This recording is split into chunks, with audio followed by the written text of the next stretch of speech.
Est-ce que vous savez combien il y a de plantes sauvages en Suisse? Environ 3000. Environ 3000 plantes sauvages, parmi lesquelles la moitié sont menacées. Ces plantes sont d'une très grande diversité. Il y en a des rouges, des bleues, des petites, des grandes. Elles sont aussi très différentes par rapport aux stratégies qu'elles ont mises en place pour se reproduire. Car chez les plantes, on n'a qu'une seule idée en tête, se reproduire. Chez la plante, tout est pensé avec cet objectif. Elle choisit sa couleur, sa taille, sa forme, le parfum qu'elle dégage, la saison où elle va fleurir. Tout est pensé pour optimiser cette reproduction. Bienvenue dans l'univers débridé de la sexualité des plantes. Contrairement à nous, les hommes, et contrairement aux animaux, les plantes ne peuvent pas se déplacer. Comme elles sont immobiles, elles subissent en quelque sorte les conditions qui règnent là où elles vivent. Impossible pour elles de fuir en cas de danger, de s'échapper, si elles se sentent menacées. Ce qui est assez paradoxal, c'est qu'au fil de l'évolution, elles ont malgré tout réussi à conquérir tous les endroits de la Terre. Elles se sont implantées partout, grâce à leur capacité d'adaptation, leur formidable capacité d'adaptation qui leur ont permis de faire face à la sécheresse, au gel, à des températures extrêmes, à tous ces éléments qui les entourent, à d'autres espèces, aux organismes avec qui elles doivent conjuguer. Je crois que c'est Sartre qui disait les autres, c'est l'enfer. Pour les plantes, c'est pareil. Les autres, c'est aussi l'enfer. Donc ces plantes ont fait preuve d'une ingéniosité incroyable. Hop. C'est le cas de la pâquerette. La pâquerette, c'est high-tech. Ça vous fait peut-être sourire, mais je suis persuadée qu'à la fin de cette présentation, vous ne verrez plus jamais cette petite fleur de la même manière. C'est ce qui arrive parfois lorsque je pars en balade avec des gens dans la nature. Je suis accompagnatrice en montagne. Je suis fascinée par les plantes et la nature et je partage cette passion en racontant des histoires, en partageant ses secrets sur les plantes.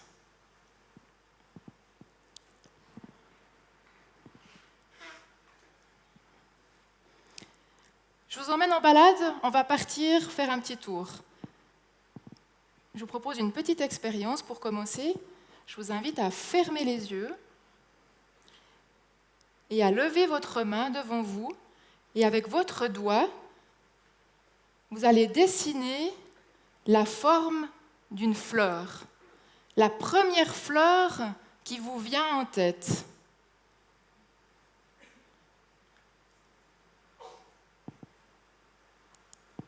Voilà, quand vous avez terminé, vous pouvez redescendre votre bras. Je vois que certaines personnes ont encore le bras en haut. Et voilà. Voilà la fleur que la plupart d'entre vous a dessinée. Un rond avec des pétales autour. Est-ce qu'il y a des personnes qui ont dessiné une tulipe? C'est pas grave, vous pouvez rester. Voici la fleur, le prototype de la fleur absolue, celle qu'on va dessiner quand on est enfant. Un rond, des pétales autour. Si je vous demande d'associer ce dessin à une plante, à laquelle allez-vous penser? À quelle plante vous fait penser cette forme? La pâquerette. La pâquerette, c'est vrai, j'ai un peu triché, j'ai intitulé ma présentation « La pâquerette, c'est high-tech ». Cette forme représente la pâquerette. Cette petite fleur est très commune, elle pousse partout. Il suffit de sortir de chez soi, d'aller dans le pré, vous allez trouver des pâquerettes. En ville, le long d'une bande herbeuse, ou alors en montagne, sur un alpage, on retrouve cette petite pâquerette. Tout le monde la connaît et la reconnaît. C'est la première fleur qu'un enfant va offrir à sa maman.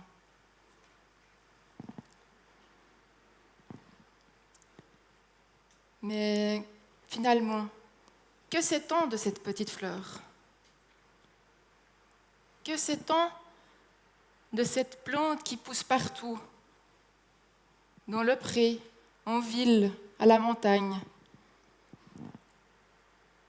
De cette petite plante dont on coupe la tête avec nos tondeuses à gazon et qui, quelques minutes plus tard, ressurgit dans l'herbe verte. Pas grand-chose, hein? On va commencer par son nom. Son nom, c'est Bellis perennis. Bellis, elle est belle, perennis, elle est pérenne. C'est une plante vivace. Ça veut dire que chaque année, elle repousse. Ce qui est aussi assez génial avec la pâquerette, c'est que vous allez la voir presque en fleurs presque tous les mois de l'année. On dit qu'elle fleurit de mars à décembre. Cette année, j'en ai même vu en janvier et février.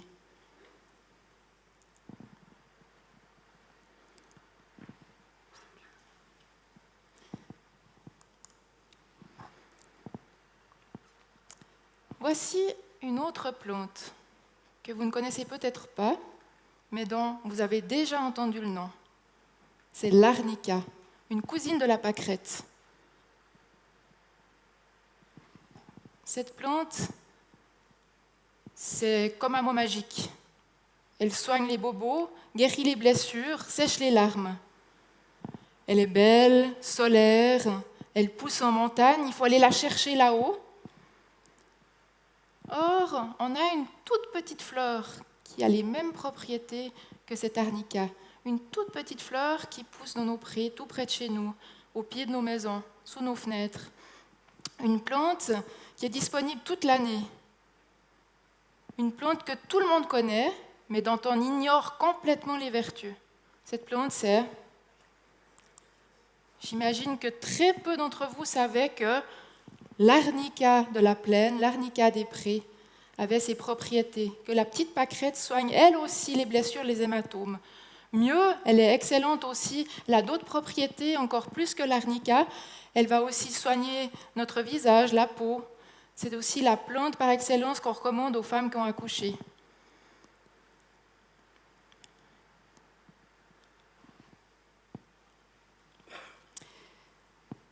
Mais toutes ces vertus thérapeutiques sont intéressantes. On va maintenant parler du cœur du sujet.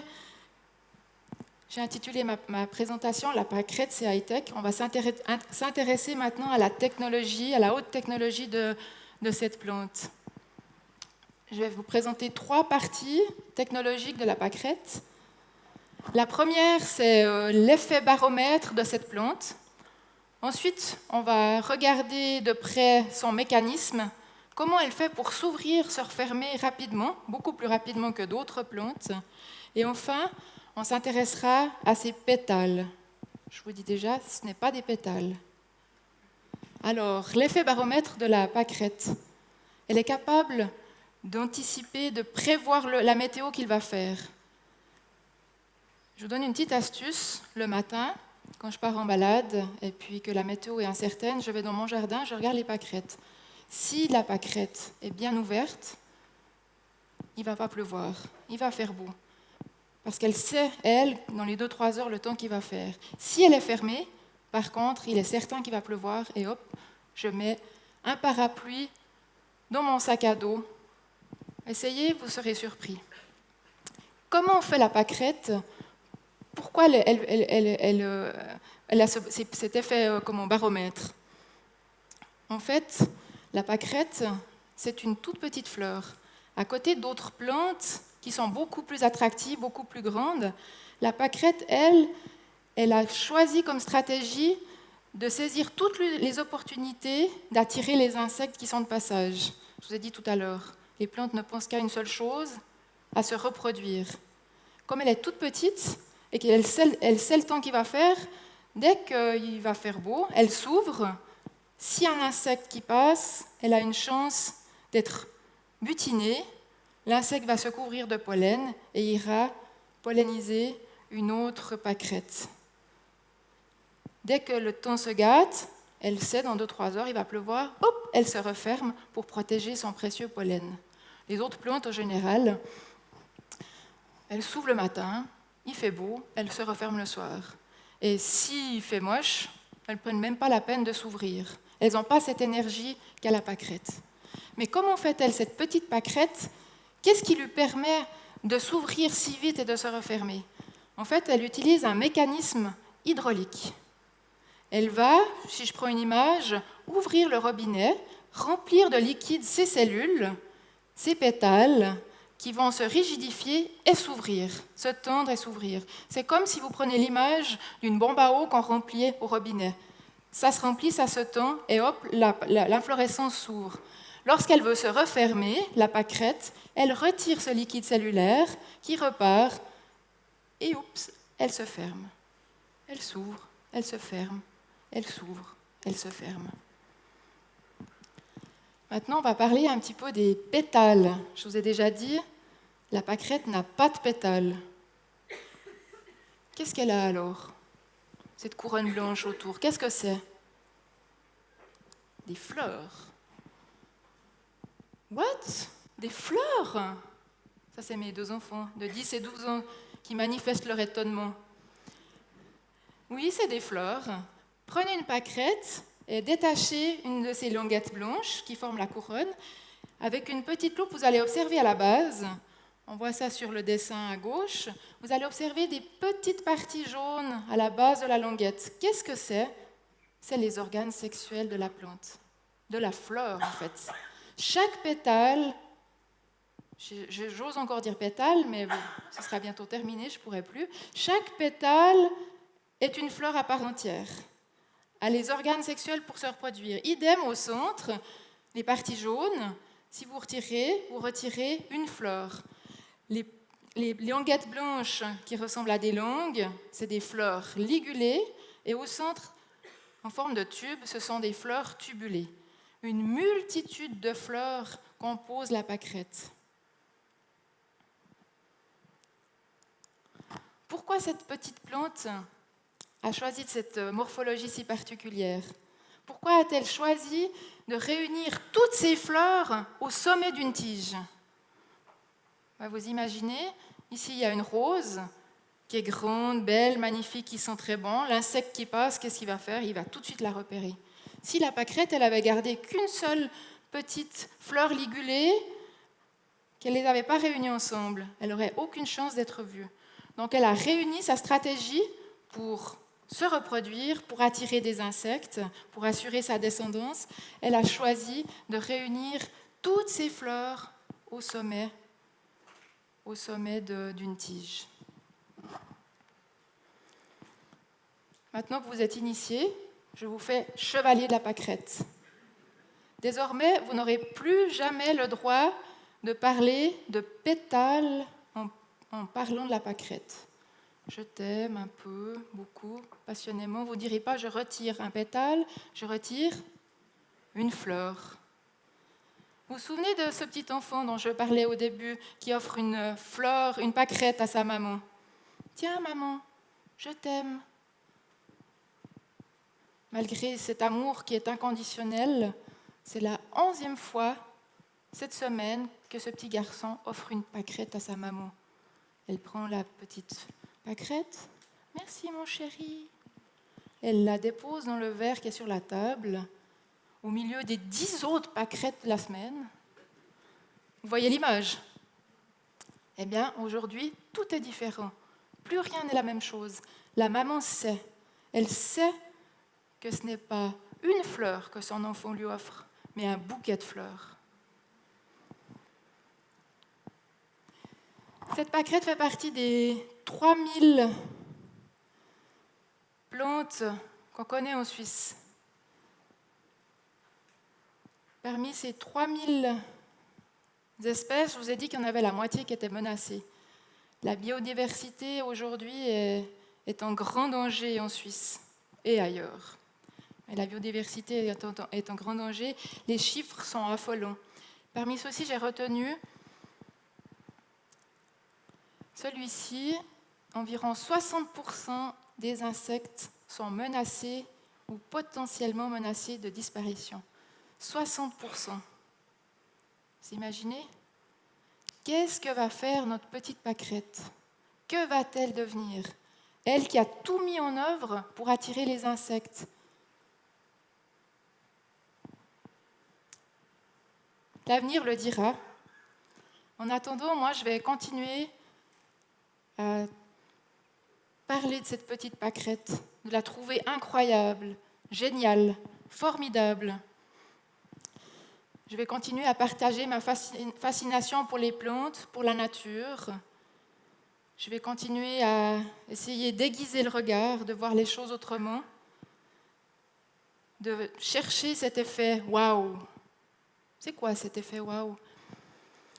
C'est cette personne qui s'inscrit pour un week-end de découverte à la montagne avec sa fille. On a fait une pommade, on a cueilli des plantes, on a fait une pommade pour soigner les bobos de la peau, on a mangé des orties, ensuite on a dormi dans un chalet d'alpage, on s'est levé très tôt le matin pour aller voir le lever du soleil, des moments magiques. À la fin de ces 2 jours, j'ai réuni les personnes en rang et puis j'ai mis en place ce que j'appelle la pyramide des souvenirs. Un tas de bois comme ça en pyramide et chacun vient déposer une branche et partager un souvenir, un moment fort qu'il a vécu durant ce week-end. Le papa s'avance et avec beaucoup d'émotion dit « Moi, ça fait 40 ans que tous les matins, je vais me promener dans la forêt. Je croyais connaître la nature. Eh bien, plus rien ne sera la même chose. Vous avez changé ma manière de voir, mon regard, désormais, sera complètement différent. » Waouh! C'est ça l'effet waouh. Je ne sais pas si vous avez eu l'effet waouh, mais en tout cas, je suis persuadée d'une chose, c'est que vous n'aurez plus jamais le même regard lorsque vous verrez cette petite pâquerette. Et peut-être que lorsque la prochaine fois vous croisez une pâquerette, vous repenserez à cette petite phrase. La pâquerette, c'est high-tech.